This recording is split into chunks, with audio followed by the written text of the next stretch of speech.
सुप्रभात बच्चों, मैं आपकी सामाजिक अध्ययन की अध्यापिका और आज हम भूगोल का तीसरा पाठ शुरू करने जा रहे हैं जिसका शीर्षक है प्राकृतिक संसाधन, खनिज ऊर्जा, पेड़ पौधे तथा जीव जंतु। तो चलिए शुरू करते हैं। अध्याय 3 प्राकृतिक संसाधन, खनिज ऊर्जा, पेड़ पौधे तथा जीव जंतु। पाठ का परिचय, खनिज संसाधन, ऊर्जा संसाधन, खनिजों का वर्गीकरण। तो चलिए शुरू करते हैं। सबसे पहले खनिज संसाधन। खनिज क्या है? अजैव पदार्थ है, ठीक है, जिनका निर्माण एक से अधिक तत्वों के योगदान से होता है। इनका एक विशिष्ट रासायनिक संगठन होता है। भौतिक और रासायनिक गुणों के आधार पर इनकी पहचान की जाती है। रंग एवं कठोरता इनके भौतिक गुण हैं। कोयला काला और स्फटिक गुलाबी, लाल अथवा बैंगनी रंग का होता है, ठीक है। जो स्फटिक होता है वो लाल अथवा क्वार्ट्ज जिसे कहते हैं, स्फटिक क्वार्ट्ज को कहते हैं, ठीक है। ये क्या है? खनिज है। ये सभी कोयला, स्फटिक की सब खनिज है। रंग के आधार पर, कठोरता के आधार पर इनके भौतिक गुण को आंका जा सकता है। हीरा कठोर एवं तेल खड़ी मुलायम होती है। ये दोनों ही खनिज है, कोई कठोर है कोई मुलायम। ये सभी क्या है? खनिज संसाधन। संसाधन क्यों? क्योंकि ये हमारे लिए उपयोगी है। मनुष्य के लिए बहुत अधिक मात्रा में इनका उपयोग किया जाता है। घुलनशील एवं रासायनिक गुण है इनमें। नमक घुलनशील है परंतु स्फटिक अघुलनशील है। नमक भी आपका खनिज संसाधन है, ठीक है, और नमक आपका घुलनशील है, स्फटिक आपका घुलता नहीं है और नमक घुल जाता है।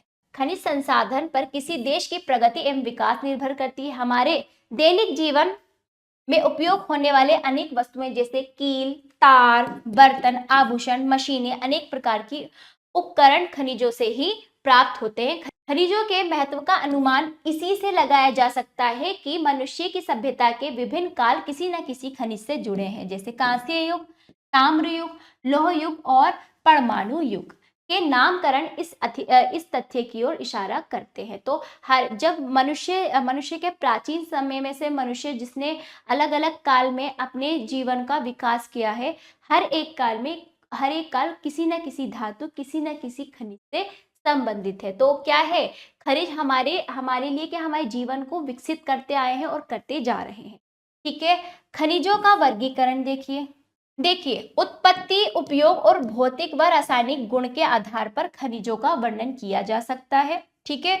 धात्विक और अधात्विक दो वर्गों में रखा जाता है। इस आधार पर धात्विक अधात्विक दो वर्गों में हम खनिजों का वर्णन कर सकते हैं। धात्विक खनिज, जिन खनिजों से तांबा, लोहा, सोना, चांदी आदि धातुएं प्राप्त होती है उन्हें धात्विक खनिज कहते हैं। धातुएं तन्य, मजबूत, विद्युत एवं ऊष्मा के सुचालक होते हैं, ठीक है। यानी कि इनमें जो होता है आपके धात्विक खनिज के अंदर ऊष्मा की धारा बहती है, ठीक है। तो इस तरह से ये क्या होते हैं? ऊष्मा के सुचालक होते हैं। अपारदर्शी और पॉलिश के पश्चात परावर्तक होती है। तन्यता से आशय है टूटे बिना बारीक तारों का खींचना। टूटे बिना बारीक तारों में ये क्या होते हैं? खिंच जाते, बारीक बारीक तार बनाए जाते हैं। धात्विक खनिज जैसे सोने का बारीक तार बनाया जा सकता है, चांदी का, लोहे का, तांबे का।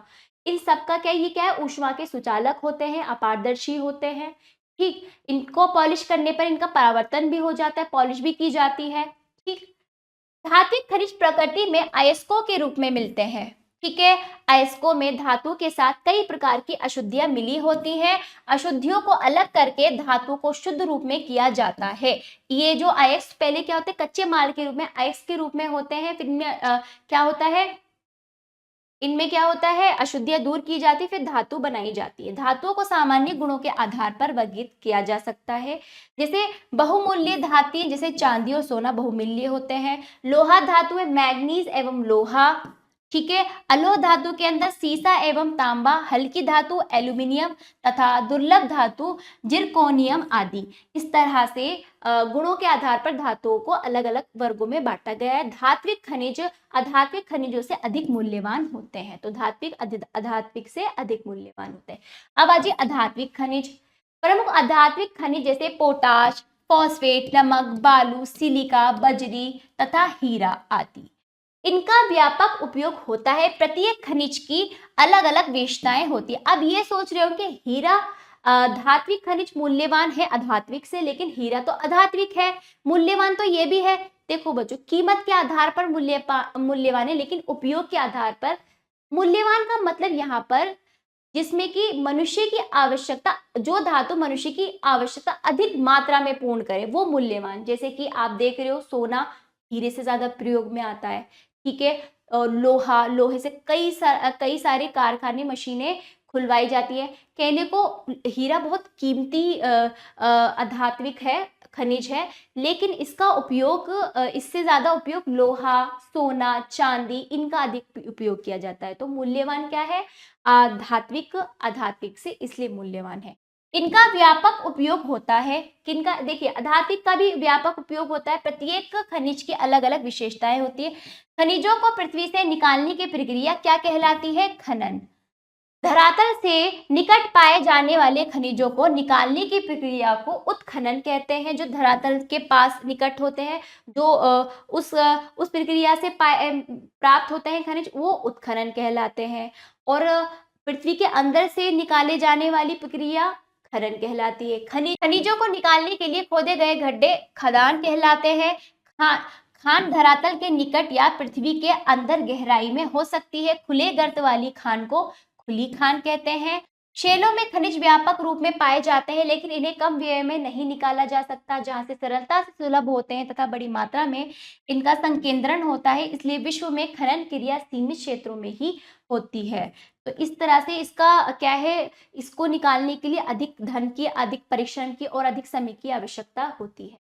खनिज प्राप्त करने के स्रोत। शैलों के प्रकार और भूमि की संरचना से खनिज भंडारों का गहरा संबंध होता है। सीसा, सोना, चांदी आदि महत्वपूर्ण खनिज अयस्कों के रूप में पाए जाते हैं। आग्नेय और कायांतरित शैलों में से खनिज शिराओं के रूप में पाए जाते हैं। तो आग्नेय और कायांतरित शैलों में खनिज शिराओं के रूप में पाए जाते हैं। चीका, चूना पत्थर, खड़िया आदि अनेक शैल यानी पत्थर को निर्माणी उद्योग में प्रयोग किया जाता है। सोना व हीरा जैसे खनिज नदी जल के जड़ों निक्षेपों के रूप में भी प्राप्त होते हैं, जो प्लेसर निक्षेप कहलाते हैं।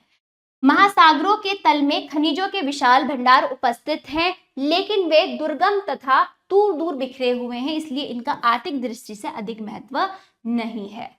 विश्व में मुख्य खनिजों का वितरण। खनिज पदार्थों का वितरण पृथ्वी पर बहुत असमान है। खनिजों की प्राप्ति में कोई भी देश आत्मनिर्भर नहीं है। अनेक देशों में खनिज नहीं पाए जाते। किसी देश में खनिज प्राप्त होने पर भी यदि उसकी प्राप्ति में अधिक धन व्यय होता है तो वह देश उस खनिज का आयात करना पसंद करता है बजाय निकालने के। तो इस तरह से खनिजों की जो प्राप्ति है अलग अलग देशों में अलग अलग मात्रा में होती है।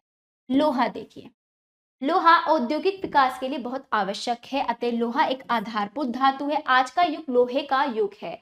कृषि उपकरण तथा उद्योग के लिए मशीनें लोहे से बनाई जाती है। भवनों, पुलों, परिवहन, इन सभी का निर्माण लोहे के द्वारा किया जाता है। इसीलिए लोहा सर्वाधिक उपयोगी खनिज है। लोहे शुद्धता के विचार से लोहा धातु 4 प्रकार की होती है। तो शुद्धता के विचार से कि उस अच्छी उन्नत वाला लोहा, कम उन्नत वाला, इस तरह से हेमेटाइट, मैग्नाइट, लिलोनाइट और साइडराइट, इस प्रकार क्या है, लोहे की शुद्धता के आधार पर लोहा 4 प्रकार के होता है। हेमेटाइट सबसे उत्तम, सबसे अच्छी किस्म का लोहा होता है, ठीक है।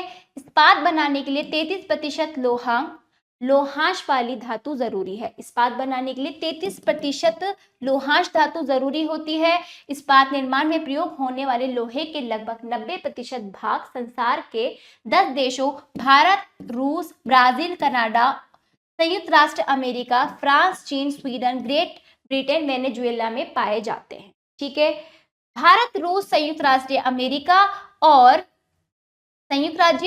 और ब्राजील, यूक्रेन, चीन, ऑस्ट्रेलिया, कनाडा और दक्षिणी अमेरिका लौह अयस्क प्राप्ति के प्रमुख देश हैं। विश्व का लगभग 5% लौह भारत में पाया जाता है।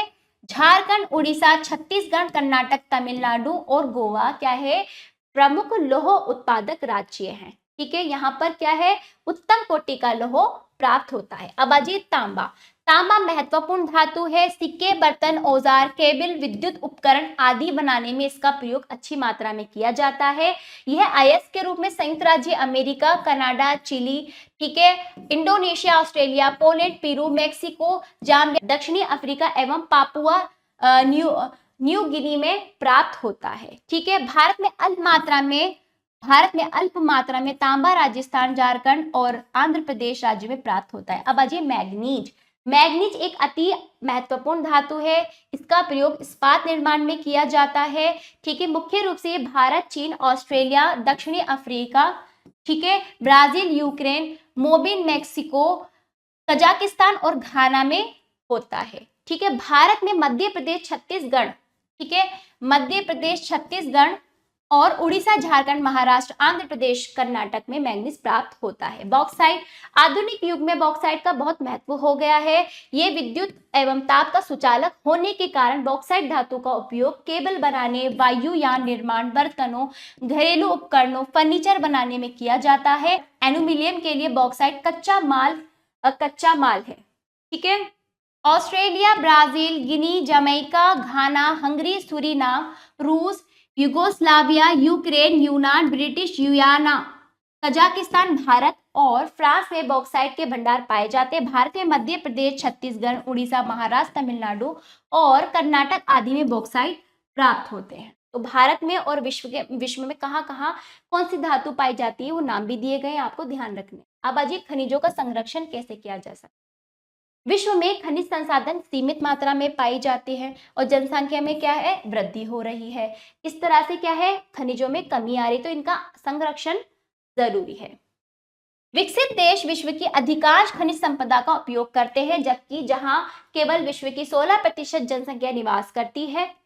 ठीक है, पश्चिमी यूरोप, संयुक्त राज्य अमेरिका और जापान मिलकर विश्व के कुल एल्यूमिनियम, तांबे एवं निकिल का 70% भाग प्रयोग कर चुके हैं। बढ़ती जनसंख्या की मांग पूर्ण करने के लिए हमें खनिजों का उत्पादन बढ़ाना जरूरी है, लेकिन खनिज संसाधन की मात्रा सीमित होने के कारण हमें क्या है, उसमें कमी आ रही है। तो हमें ये विवेकपूर्ण, बुद्धिमत्तापूर्ण इसका प्रयोग करना चाहिए। इसके लिए हमें खनिजों के विकल्प तलाशने होंगे अथवा खनिजों का उपयोग घटाना होगा। धातुओं को पुनर्चक्रण द्वारा पुनः उपयोग में लाया जा सकता है। प्रसंस्करण एवं खनन की सक्षम विधियों द्वारा भी खनिजों का संग्रह किया जा सकता है। तो इस तरह से हम खनिज का संरक्षण कर सकते हैं। खनिज संसाधन समाप्त हुआ। ऊर्जा संसाधन आ जाइए।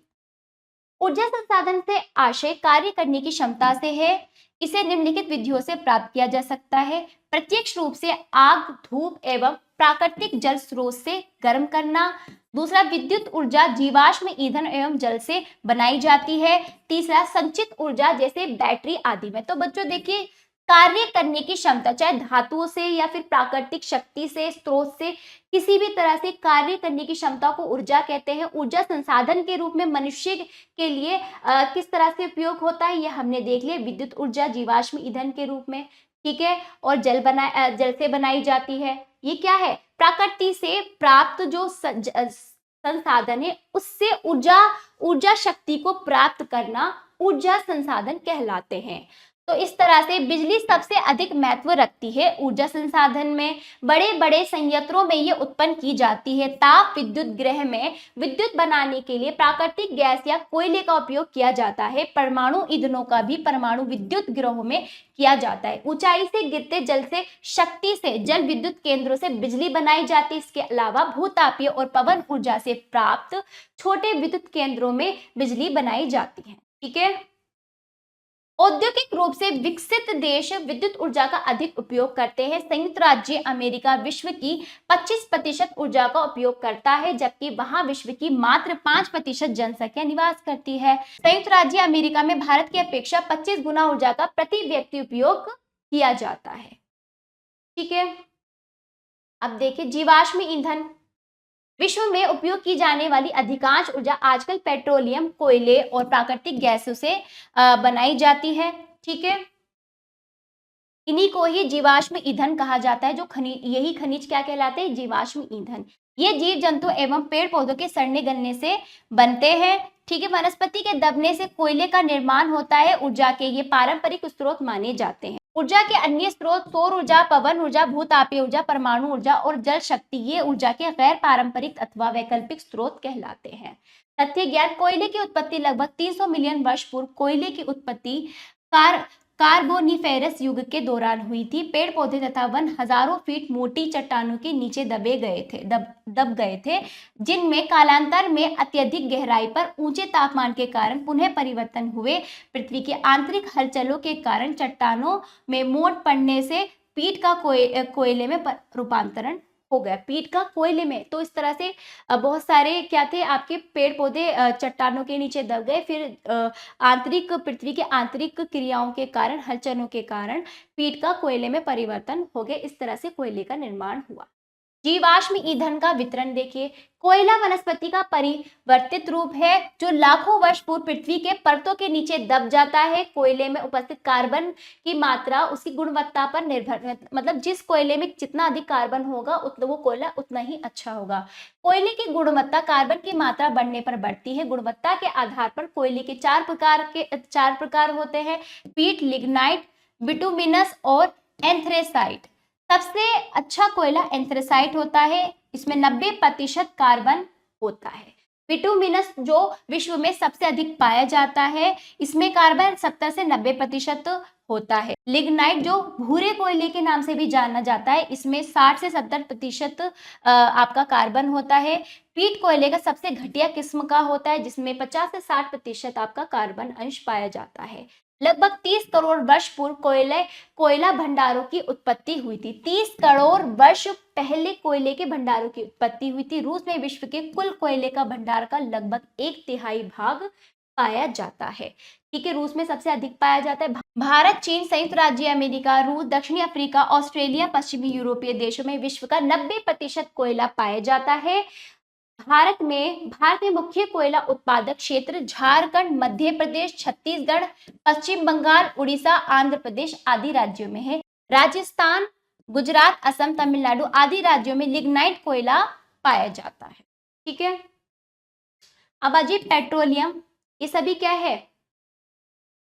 ऊर्जा के संसाधन आते हैं, जिसमें कि कोयला हमने देख लिया, जीवाश्म ईंधन के अंतर्गत आता है पेट्रोलियम आधुनिक युग का एक महत्वपूर्ण ऊर्जा संसाधन है। इसकी उत्पत्ति जीवों के सड़ने गलने से, चट्टानों में दबने से हुई है।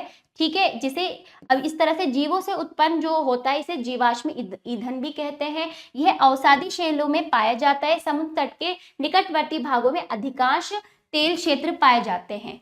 ठीक है, समुद्र तट के जो निकटवर्ती भाग होते हैं, वहां पर तेल क्षेत्र पाए जाते हैं। पेट्रोलियम अशुद्ध रूप में पाया जाता है।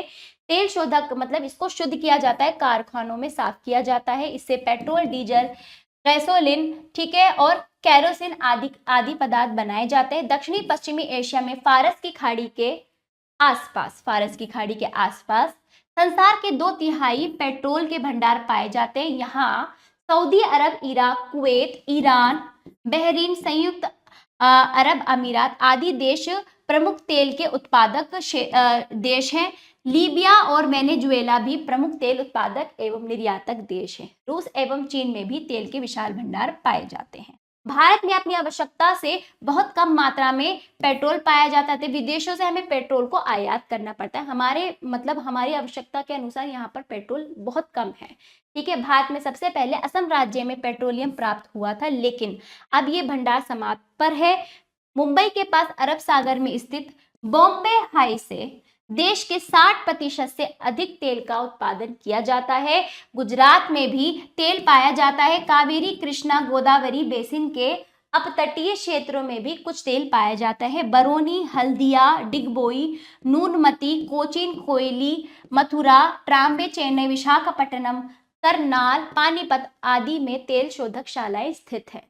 तेल को शुद्ध करने वाली जो शालाएं होती है वो। अब आ जाइए बच्चों, परमाणु ऊर्जा। यूरेनियम एवं थोरियम की जो नाभिक में शक्ति है छुपी हुई, उसे ही परमाणु ऊर्जा कहते हैं।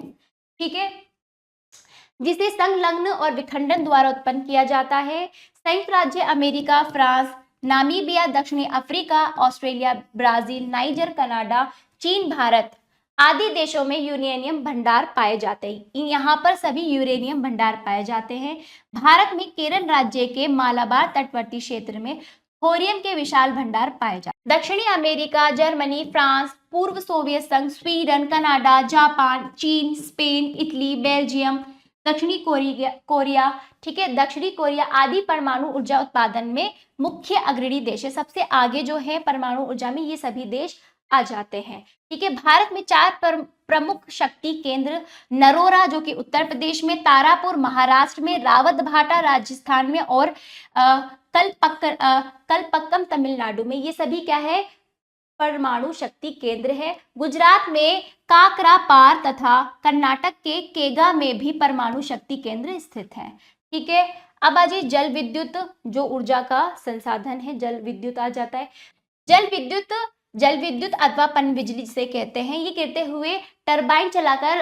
हुए जल से टरबाइन चलाकर बनाई जाती है। ठीक है, टरबाइन चलाकर गिरते हुए जल से जल विद्युत पनबिजली बनाई जाती है। संयुक्त राष्ट्र अमेरिका एवं यूरोप में 18वीं और 19वीं शताब्दी में जल चक्रों से लकड़ी चिराई के कारखाने चलाए जाते हैं। जल विद्युत ऊर्जा का स्वच्छ स्रोत है। जल विद्युत है ऊर्जा का स्वच्छ स्रोत। इससे पर्यावरण प्रदूषित नहीं होता, लेकिन इसका भंडार भी नहीं किया जा सकता, इसलिए उत्पादन के साथ इसका उपयोग किया जाना जरूरी है। इसका उत्पादन भी हो, उपयोग भी हो। जल विद्युत उत्पन्न करने के लिए नदियों पर बांध बनाना, मशीनें, टरबाइनें लगाना, ठीक है, परेषण तारों की लाइनें आदि बिछाना जैसे कार्यों के लिए भारी मात्रा में पूंजी की जरूरत होती है। सबसे अधिक जल विद्युत शक्ति का उत्पादन संयुक्त राष्ट्र America, Switzerland, Sweden, Italy, Canada एवं नॉर्वे जैसे विकसित देशों में किया जा सकता है, क्योंकि यहाँ पर क्या है, अधिक मात्रा में पूंजी है और किया भी जाता है। अफ्रीका महाद्वीप में सर्वाधिक जल संसाधन उपलब्ध हैं, तो अफ्रीका महाद्वीप में सबसे ज्यादा जल संसाधन उपलब्ध हैं, फिर भी वहां इनका समुचित रूप से उपयोग नहीं किया जाता। भारतवर्ष में कुल संभावित जल विद्युत क्षमता का मात्र 20% ही विकसित किया जाता है, क्योंकि जल विद्युत क्षमता जो ऊर्जा है 20% ही विकसित है। यहाँ अनेक नदियों पर बड़े बड़े बांध बनाकर जल विद्युत का उत्पादन किया जाता है। सतलुज नदी पर भाखड़ा बांध, रिहन नदी पर रिहन बांध एवं महानदी पर हीराकुंड बांध प्रमुख जल विद्युत परियोजना है, जहां पर जल से विद्युत का निर्माण होता है। इनके अलावा चंबल नदी पर गांधी सागर, राणा प्रताप सागर तथा कोटा में जवाहर सागर बांध भी जल विद्युत उत्पादन के लिए प्रमुख है। जल विद्युत शक्ति उत्पादन का प्रारंभ भारत में कर्नाटक में कावेरी नदी पर शिव समुद्रम नामक स्थान पर किया गया था। महाराष्ट्र जल शक्ति के उत्पादन में सबसे आगे राज्य है, जहां अनेक परियोजनाएं चालू है। हिमाचल प्रदेश, पंजाब, तमिलनाडु और केरल राज्य भी जल विद्युत के लिए उत्पादन स्थान जाने जाते हैं। चलिए, सौर ऊर्जा।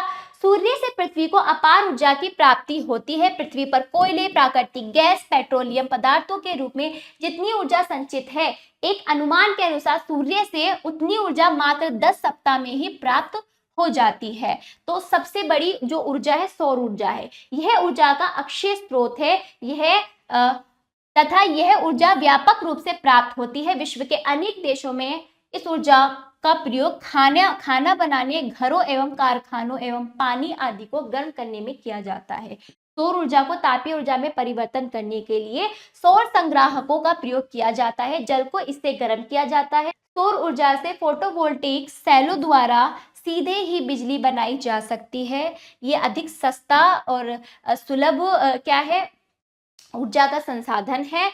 संयुक्त राज्य America, France, Canada, Germany, Japan, Bharat आदि देशों में फोटोवोल्टाइक सेलों द्वारा अल्प मात्रा में विद्युत उत्पादन किया जाता है। पवन ऊर्जा आ जाइए। प्राचीन काल से सौर ऊर्जा के समान ही पवन ऊर्जा का प्रयोग किया जा रहा है। पवन ऊर्जा से अनाज पीसने, पवन चक्कियां, जल पंप, जलयान चलाए जाते हैं। पवन ऊर्जा से आजकल बिजली का उत्पादन भी किया जाता है। पवन ऊर्जा के विकसित होते ही बहुत संभावना मौजूद हो गई है, लेकिन स्थान, समय और वेग में बहुत अधिक परिवर्तन होने के कारण पवन ऊर्जा के उपयोग में अनेक समस्याएं सामने आ रही हैं। भारत एवं गुजरात तट पर कुछ पवन चक्कियां स्थित हैं। नीदरलैंड में प्राचीन काल से ही पवन चक्कियों का प्रयोग किया जा रहा है। उत्तरी अमेरिका में पवन चक्की की संभावनाएं प्रशांत तटीय क्षेत्र, कैलिफोर्निया तथा उत्तरी पूर्वी अटलांटिक तटीय क्षेत्र में है। भूतापीय ऊर्जा। पृथ्वी के अंदर से निकलने वाली प्राकृतिक ऊष्मा।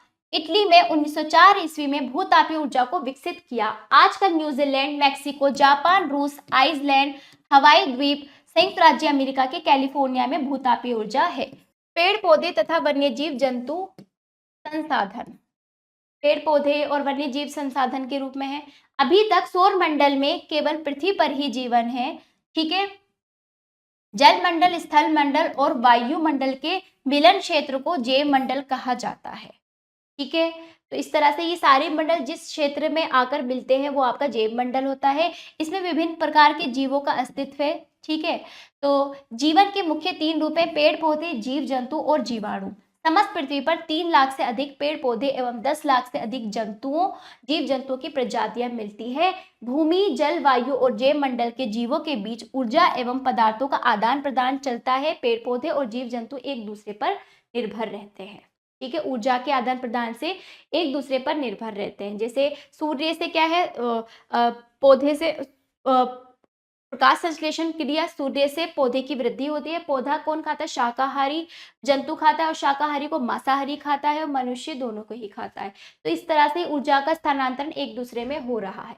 भौतिक पर्यावरण किसी क्षेत्र में पाए जाने वाले पेड़ पौधे और जीव जंतुओं पर स्पष्ट प्रभाव दिखाई पड़ता है। जलीय एवं स्थलीय जीव जंतु भिन्न होते हैं, ठीक है। तापमान, वायु की दशा के कारण विभिन्न प्रदेशों के जीव जंतु, पेड़ पौधों में भी अंतर होता है, ठीक है।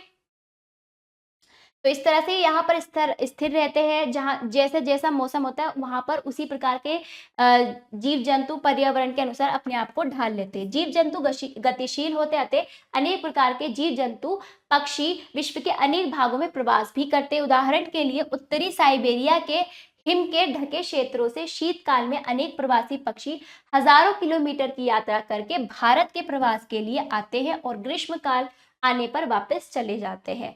तो इस तरह से ये प्रवास भी करते हैं, एक देश से दूसरे देश भी चले जाते हैं, जैसे जैसे इनको जलवायु के अनुसार ये अपने आप को स्थानांतरण भी करते हैं, ठीक है।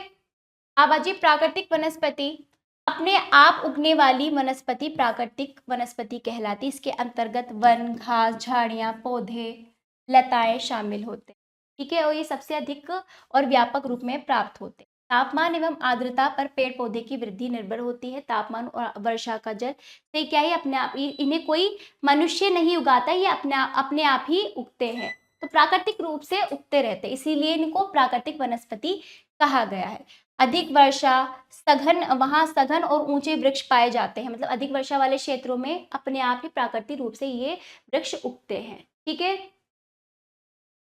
कम वर्षा वाले क्षेत्रों में बोने, छोटे वृक्ष, झाड़ियां एवं घास पाई जाती है। अधिक वर्षा में ऊंचे क्षेत्र पाए जाते हैं और कम वर्षा में बोने, झाड़ियां, घास, जंगली घास इस तरह के पाए जाते हैं। शुष्क इलाकों में वनस्पति की जड़ें जो होती लंबी होती है, जिससे वे भूमिगत नमी को प्राप्त कर सके। बाष्पोत्सर्जन के कारण आर्द्रता का नुकसान होता है, इसलिए पेड़ पौधे को प्रकृति ने चिकनी कांटेदार पत्तियां प्रदान की हैं। कहाँ? जहां पर रेगिस्तानी शुष्क प्रदेश होते हैं वहां पर चिकनी कांटेदार पत्तियां होती है, क्योंकि यहाँ पर आर्द्रता का क्या होता है, बाष्पोत्सर्जन के कारण आर्द्रता का नुकसान होता है। तो प्रकृति ने यहाँ के अनुसार इस प्रकार के पेड़ पौधे यहाँ पर उगते हैं प्रकृति द्वारा, ठीक है।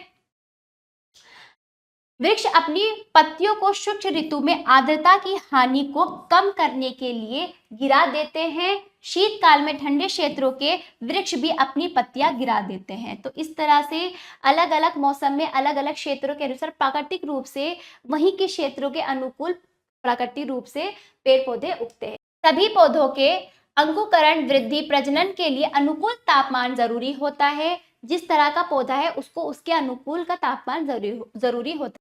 पेड़ पौधों की वृद्धि 60 डिग्री सेल्सियस से कम तापमान पर नहीं हो पाती। ऊंचे पर्वतीय और ठंडे ध्रुवीय प्रदेशों में वर्धन काल छोटा होता है। ऐसे क्षेत्र में पेड़ पौधे झुरमुट के रूप में पाए जाते हैं। तो तापमान की जरूरत होती है, जरूरी होता है तापमान पेड़ पौधों के लिए। समान जलवायु वाले क्षेत्रों में निश्चित समुदाय के रूप में पेड़ पौधे होते हैं। विशिष्ट जीव जंतु वहां विकसित होते हैं। जीवों एवं पौधों के समुदाय वाले इन क्षेत्रों को जीवोम कहा जाता है, ठीक है। विश्व में प्रमुख रूप से 4 प्रकार के वनस्पति पाई जाती है: वन, घास, भूमि, झाड़ियां एवं टुंड्रा। भूमंडलीय तापमान के प्रतिरूप और उपलब्ध आर्द्रता पर इन वनस्पतियों का वितरण निर्भर करता है। विषुवत रेखा से 60% उत्तरी एवं दक्षिणी अक्षांशों तक ही वनों का विस्तार होता है। आर्द्रता की भिन्नता एवं तापमान के परिसर के आधार पर इनमें बहुत अधिक भिन्नता पाई जाती है। सामान्य वर्षा वाले क्षेत्रों में घास भूमि पाई जाती है। कांटेदार झाड़ियां शुष्क प्रदेश में पाए जाते हैं। ध्रुवीय ठंडे प्रदेश में टुंड्रा वनस्पति पाई जाती है, जिनमें लाइकेन एवं काई प्रमुख है। तो अलग अलग प्रदेशों में अलग अलग आर्द्रता में भिन्नता के कारण अलग अलग प्रकार के प्राकृतिक वन पाए जाते हैं। वनों के प्रकार देख लिए, विश्व के लगभग 30% क्षेत्र पर वनों का विस्तार मिलता है। वनों का विस्तार भूतकाल में बहुत व्यापक था, लेकिन अब बढ़ती जनसंख्या के कारण घटता जा रहा है। ठीक है, तो इस तरह से दो वर्गों में बांटा गया है। वर्गों में सदाहरित वन, सदाहरित वन देखिए, जिन वनों के वृक्ष किसी एक ऋतु में अपनी पत्तियां नहीं गिराते वे सदा हरित वन या सदाबहार वन कहलाते। पर्णपाती वन, जिन वनों के वृक्ष वाष्पोत्सर्जन से होने वाली हानि से बचने के लिए किसी विशेष ऋतु में अपनी पत्तियां गिरा देते हैं, वे पर्णपाती वन कहलाते हैं। ठीक है, अब आ जाइए, वनों का वितरण विश्व में निम्न प्रकार से है। नंबर 1, उष्णकटिबंधीय सदा हरित वन। ऐसे वन उष्णकटिबंधीय एवं विषुवतीय रेखा के जो प्रदेश के आसपास जो वन होते हैं उष्णकटिबंधीय सदा हरित वन होते हैं। यहाँ क्या होती है, भारी वर्षा होती है, वर्ष भर यहाँ तापमान ऊंचा रहता है, जिसकी वजह से यहाँ अधिक तापमान है, तो यहाँ पर क्या है, हरे भरे वन होते हैं। तापमान की अधिकता चाहिए। ठीक है, वनस्पति के लिए ये दशा अनुकूल है। ठीक, सघन वनों में नीचे की तरफ क्या छोटे छोटे पौधे लताएं होते हैं, जो इन वनों को घना और दुर्गम बना देते हैं। वृक्षों के ऊपर सघन वितान पाया जाता है। आबनूस, महोगनी, रोजवुड आदि कठोर किस्म की लकड़ी के वृक्ष इन वनों में पाए जाते हैं। एक विशेष प्रजाति के वृक्षों का दूर दूर तक पाया जाना इन वृक्षों की विशेषता है। अधिक दुर्गम होने के कारण इन वनों का व्यावसायिक शोषण करना मुश्किल होता है। दूसरा देखिए, मध्य अक्षांशीय सदाहरित वन। महाद्वीप के पूर्वी भागों में इस प्रकार के वन पाए जाते हैं। इन वनों में वृक्षों की लकड़ी कठोर, ठीक है, और पत्तियां चौड़ी होती है। इनका विस्तार दक्षिणी पूर्वी संयुक्त अमेरिका, दक्षिणी चीन, दक्षिणी पूर्वी ऑस्ट्रेलिया, दक्षिणी ब्राजील और दक्षिणी अफ्रीका के पूर्वी तट में पाए जाते हैं। आर्थिक महत्व इनका क्या है, इन वनों में आर्थिक महत्व के वृक्ष वेटल, यूकेलिप्टस एवं ओक है। भूमध्य सागरीय वन देखिए, मध्य अक्षांश में महाद्वीपों के पश्चिमी भाग में ऐसे वन पाए जाते हैं जहां शीतकाल में सामान्य वर्षा होती है, ग्रीष्मकाल में शुष्क होता है। इन वृक्षों की पत्तियां चिकनी, छोटी, कांटेदार होती है, जिस कारण वाष्पोत्सर्जन कम होता है तथा इन वृक्षों की छाल मोटी होती है। इन वनों में झाड़ियां भी उगती है। ठीक है, तो इस तरह की जो प्रमुख वन है जैतून, कार्क और चेस्टनट है। शंकुधारी वन, इन वनों के वृक्ष शंक्वाकार होते हैं। इस प्रकार के वन उत्तरी गोलार्ध में एशिया से यूरोप होते हुए अमेरिका तक फैले हुए हैं। ठीक है, इनका वर्धन काल क्या होता है, छोटा होता है तथा ये वृक्ष अपनी पत्तियां नहीं गिराते। इनकी पत्तियां नुकीली एवं मोटी होती है। वाष्पीकरण कम होता है इन पर। इन वनों के प्रमुख वृक्ष जो है देवदार, चीड़ और फर है। इस प्रकार के जो होते हैं ये शंकुधारी वन होते हैं। 5वां, उष्णकटिबंधीय पर्णपाती वन। देखिए, इन वनों को मानसूनी वन भी कहा जाता है। एशिया, उत्तरी ऑस्ट्रेलिया, ब्राजील तथा मध्य अमेरिका में ये वन पाए जाते हैं। ग्रीष्म ऋतु में वृक्ष अपनी पत्तियां गिरा देते हैं। ठीक है, इन वनों में प्रमुख देखिए सागौन, साल, शीशम आदि वृक्ष की जो इस प्रकार के वृक्ष होते हैं, इनकी लकड़ी जो होती है कठोर लकड़ी होती है, आर्थिक रूप से ये मूल्यवान होते हैं। मध्य अक्षांशीय पर्णपाती वन, शीतोष्ण कटिबंधीय तटीय भागों में इस प्रकार के वन पाए जाते हैं। इन वनों का विस्तार जापान, उत्तर पूर्व, न्यूजीलैंड, दक्षिणी चिली, पश्चिमी यूरोप और संयुक्त राज्य अमेरिका तक पाया जाता है। शीत ऋतु में इन वनों के वृक्ष अपनी पत्तियां गिरा देते। तो इस शीत ऋतु में जो आपके मध्य अक्षांशीय पर्णपाती वन है ये शीत ऋतु में गिराते हैं। ठीक है, और उष्णकटिबंधीय पर्णपाती वन ये ग्रीष्म ऋतु में गिराते हैं। तो ये अलग अलग है। ठीक है, अब अजय वनों की उपयोगिता। आर्थिक दृष्टि से सबसे अधिक उपयोगी वृक्ष शंकुधार वन एवं शीतोष्ण कटिबंधीय सदाहरित वन है। कागज, लुगदी और उद्योगों में इनका उपयोग किया जाता है। कनाडा, स्वीडन, नॉर्वे और फिनलैंड आदि कागज, लुगदी और अखबारी कागज के निर्माण में आगे हैं। ये सभी देश जो हैं आगे हैं इन सभी के निर्माण में। भारत में पाए जाने वाले चंदन, महोगनी, सागौन, रोजवुड आदि के वृक्ष भी महत्व रखते हैं। अनेक प्रकार की गौण वनोपजें भी वनों से प्राप्त होती है, जिनसे अनेक उद्योग को कच्चा माल प्राप्त होता है। शहद, गोंद, बिरोजा, राल, औषधि, कपूर, जड़ी बूटी, सुगंधित घासें, तेल आदि इन वनों से प्राप्त होते हैं। इसके अलावा वनों से अनेक जीव जंतुओं के प्राकृतिक आवास और बहुत सी आदिम जातियां निवास करती हैं वनों में। ठीक है, भौगोलिक दृष्टि से वनों का अत्यंत महत्वपूर्ण संस्थान है। ठीक है, वन्य वन वर्षा कराने में सहायक भी होते हैं, जलवायु के नियंत्रण करता भी होते हैं। वन संरक्षण, पिछली कुछ शताब्दी में जनसंख्या में तेजी से वृद्धि हो रही है, जिससे वनों का कटाव तेजी से हो रहा है। ठीक है, तो इस तरह से मनुष्य अपनी आवश्यकता के लिए अंधाधुंध कटाई कर रहा है। तो हमें क्या करना है, अगर तुम वनों की कटाई कर रहे हो, वनों से अपनी आवश्यकता पूरी कर रहे हो, तो योजनाबद्ध करो। अक्सर वनों में आग लग जाती है, इस तरह से भी वनों का संरक्षण बहुत आवश्यक हो गया। इस तरह से हमें ऐसे उपाय ढूंढने चाहिए कि हमें अधिक से अधिक वृक्षारोपण करना चाहिए। ठीक है, और इस तरह से आग ना लगे, कुछ इस तरह के उपाय ढूंढने चाहिए। ठीक है, वन क्या है, हमारी प्राकृतिक संपत्ति है। वृक्षारोपण नियम पूर्वक करना चाहिए, जिससे निरंतर लकड़ी की आपूर्ति होती रहे, यानी कि आप लकड़ी की प्राप्ति करें तो वन भी तो लगाओ। जंगल में वन जो है, वन जहाँ आपके पेड़ पौधे होते हैं, वहां तुम अपनी आवश्यकता तो पूर्ति करो, पर वहां पर लगाने भी आवश्यक। वनों का प्रबंध वैज्ञानिक ढंग से करना चाहिए। यदि समय रहते वन संरक्षण के उपाय नहीं किए जाएंगे तो वनों का अस्तित्व संकट में आ जाएगा। वन्य जीव संसाधन, वन्य जीवों में जीव जंतु, पक्षी, मछलियां आदि शामिल है। वन्य जीवों में जीव जंतु, पक्षी, मछलियां आदि शामिल है। अनेक प्रकार के प्राकृतिक आवासों में जीव जंतु रहते हैं। ठीक है, तो जीव जंतु में आपस में संतुलन बना रहता है, लेकिन मनुष्य द्वारा इनकी प्राकृतिक आवासों में हस्तक्षेप हो रहा है। इनके वन काटने के कारण इनका आवास स्थान खत्म होता जा रहा है, और ये सभी जीव जंतु और ये पक्षी कहाँ आ रहे हैं, शहरों में, शहरों की तरफ आ रहे हैं। इनका अस्तित्व मिटता जा रहा है। अनेक जीवों की प्रजातियां लुप्त हो गई हैं, लुप्त होने के कगार पर भी है। ठीक है, जैव विविधता कम हुई है, पृथ्वी का संतुलन बिगड़ गया। भविष्य के लिए जीव जंतुओं का संरक्षण बहुत आवश्यक है। अनेक देशों के सरकार ने इसके लिए राष्ट्रीय उद्यान, वन्य जीव संरक्षण अभ्यारण्य भी चलाए हैं, बनाए भी हैं।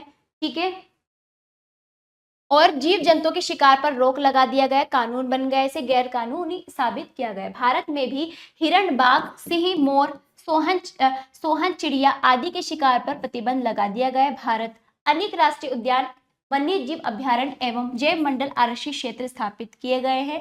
अनेक योजनाएं वन्य जीवन के संरक्षण के लिए बनाई गई है, जिनमें बाघ परियोजना प्रमुख है। ठीक है, शब्दावली देख लीजिए। खनिज, ऐसे अजैव पदार्थ जिनमें एक अथवा अधिक तत्वों का संयोग होता है और जिनका विशिष्ट रासायनिक संगठन होता है। अयस्क, अशुद्धियां, मिश्रित कच्ची धातु। खनन, पृथ्वी से खनिज निकालना। उत्खनन, धरातल के निकट वाले भाग पर बाहर की ओर खनिज प्राप्त होते हैं, जहां से खनिज निकाले जाते हैं। मिश्र धातु, धातु या अधात्विक खनिजों के मिश्रण से बनता है। धातु पुनर्चक्रण, प्रयोग की गई धातु का वापस से शोधित करके उसका उपयोग करना। ठीक है, जीवाश्म ईंधन, खनिज ईंधन को मृत जीवों और वनस्पतियों के अवशेष द्वारा निर्मित करना। ठीक है, भूतापीय ऊर्जा, भूगर्भीय स्रोत से प्राप्त ऊर्जा। सारांश देख लीजिए बच्चों, पाठ मैंने समझा दिया है अच्छे से, आप सारांश को अच्छे से पढ़िएगा। चलिए अभ्यास कार्य, वस्तुनिष्ठ प्रश्न, सही विकल्प पर सही का चिन्ह लगाइए। का देखिए, तांबा एवं टिन मिश्र धातु है, किसकी, कहां से। हाँ देखिए, किन शैलों में पेट्रोलियम प्राप्त होता है, अवसादी। अगला, पर्यावरण संतुलन बनाए रखने के लिए आवश्यक है, वृक्षारोपण। घा, भारत में सबसे पहले डैश राज्य में पेट्रोलियम प्राप्त हुआ है, किसमें, असम है बच्चों, ये असम। दूसरे स्थानों की पूर्ति कीजिए। का देखिए, अशुद्धियों से युक्त खनिज अयस्क कहलाते हैं।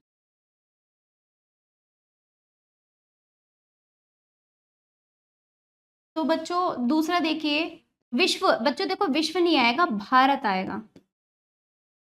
भारत के खनिज तेल का 60% भाग बॉम्बे हाई में पाया जाता है।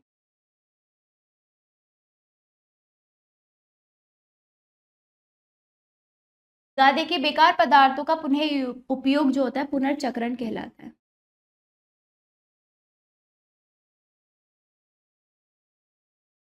है ना, किसी भी खनिज या उससे खनिजों का अगर हमें संरक्षण करना है तो हमें उन पदार्थों का वापस से शुद्धिकरण करके पुनर्चक्रण करना चाहिए। ठीक है, अगला देखिए, ऊर्जा के पारंपरिक स्रोत डैश ईंधन है, जीवाश्म ईंधन।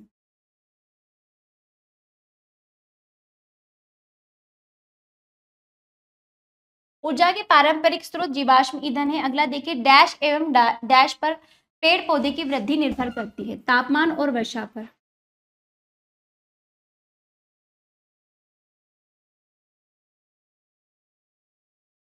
अब आ जाइए बच्चों, तीसरा अभ्यास, सही वाक्य के सामने सही तथा गलत वाक्य के सामने गलत का चिन्ह लगाइए। कहा देखिए मिश्र धातुएं अधिक उपयोगी होती है, सही। अगला, एल्यूमिनियम बॉक्साइट से बनाई जाती है, सही। फिर देखिए धात्विक खनिज अधात्विक खनिजों से अधिक मूल्यवान होते हैं, सही।